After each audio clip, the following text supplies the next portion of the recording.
اگر مقتدی لیٹ آئے، جماعت ہو رہی ہو، تو وہ نماز میں کس طرح شامل ہو؟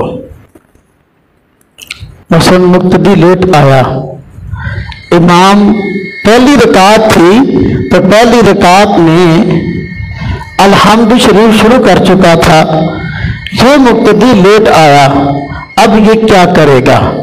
آیا اللہ اکبر کہہ کے ثنا پڑھے گا، اعوذ باللہ بسم اللہ پڑھے گا، پھر چپ ہوگا یا کیا کرے گا؟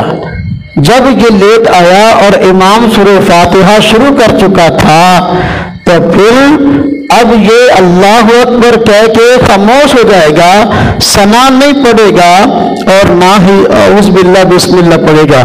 اعوذ باللہ بسم اللہ تو اس نے پڑھنی ہے جس نے نماز میں قرات کرنی ہے، اور امام نماز میں قرات کرتا ہے اس نے پڑھی ہے۔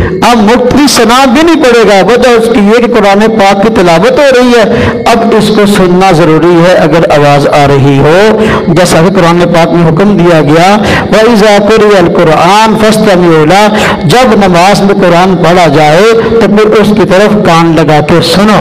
لہذا اب مقتدی جو لیٹ آیا ہے یہ ثنا نہیں پڑھے گا، اللہ اکبر کہہ کے خاموش ہو جائے گا اور امام کا قرآن سنے گا۔ امام جب رکوع میں جائے تو رکوع میں چلا جائے گا۔